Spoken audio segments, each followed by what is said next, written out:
I just got a new mic for my reviews, so you'll have to let me know if this sounds better than my old ones. I hope it does. So, hello, my name is John Delarose. I'm a #1 best-selling author, an award-winning comic creator, and this is my comic review channel, so please hit the like and subscribe. And also go check out my books in the description below. I hope you'll like them if you like my taste in books. This is Tom King's Supergirl, Woman of Tomorrow, which is a pretty thick graphic novel. It's 8 issues long, and it is the most recent Supergirl thing.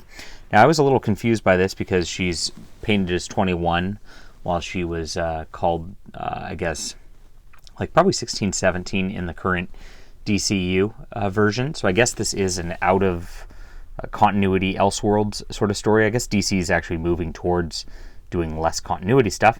It's drawn by Bilquis Evely, I guess. I don't know how to pronounce that, but a Brazilian comic creator, and I really like the art. I'm not a huge Tom King fan usually, and actually his major problems with his tropes pop up on here. So basically Supergirl is on this world. There's this girl who is like trying to get revenge for her dead father, and she's seeking somebody to help avenge her. Because these like pirate type people have killed her. And Supergirl's just depressed and getting drunk on this world. And this is where it gets into the Tom King isms, in that like he turns all of his characters into just these depressed, like, I never fix anything, everything's bad and my fault. And they don't really act all that heroic, but you can see all the cool landscapes and sci-fi stuff from the artist, which actually, you know, made this pretty bearable. I really enjoyed the art across all of this. Now DC actually messed up this the bleed and trim. I actually printed a bunch of books myself before. There's a little white bar across the top of these pages, and they're cut kind of weird a lot of the time. But this girl goes off on revenge with Supergirl, and Supergirl's trying to hunt down the pirates who did this.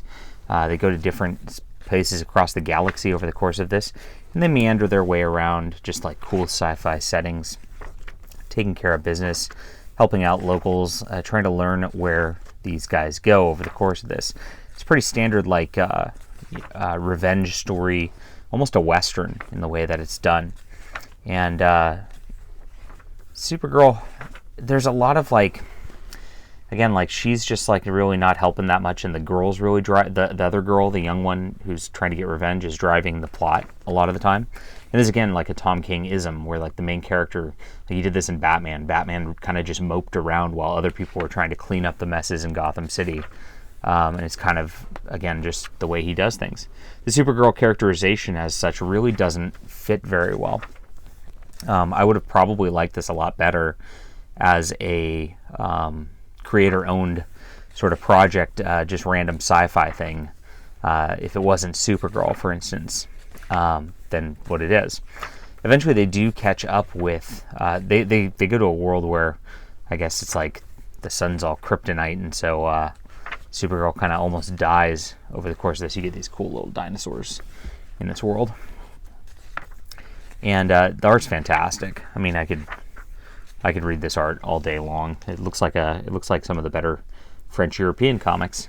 A lot of influence there. You could kind of tell from like Mobius or Valerian or something like that. Good stuff. Supergirl ends up writing Comet and ends up fighting these pirates. And she finally, I'd say in the beginning of this, like the action was, a lot of it was done off screen. Like Supergirl would talk about the action and then they'd move on to other things, like very uncomic oriented. But towards the end of it here, they actually finally get on-screen action. And the younger girl is actually has the pirate who killed her father tied up. Is she going to kill him?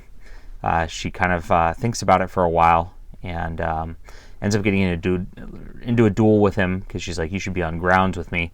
And while Supergirl is dealing with the pirates above, and then learns the lesson that, you know, revenge is not really the right option. So, and Supergirl meant to teach her that lesson by kind of showing her that like revenge doesn't really do anything for you. At the end of the day, it doesn't bring anybody back. And she actually rehabilitates this guy, brings him to this like world where he like kind of serves his sentence, and he thanks her for it at the end. So that's actually very cool. I really liked the ending on that level. So interesting stuff. Art is like a 10 out of 10.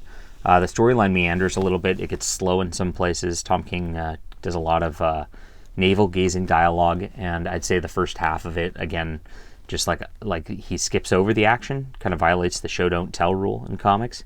And Supergirl really doesn't act like Supergirl in this.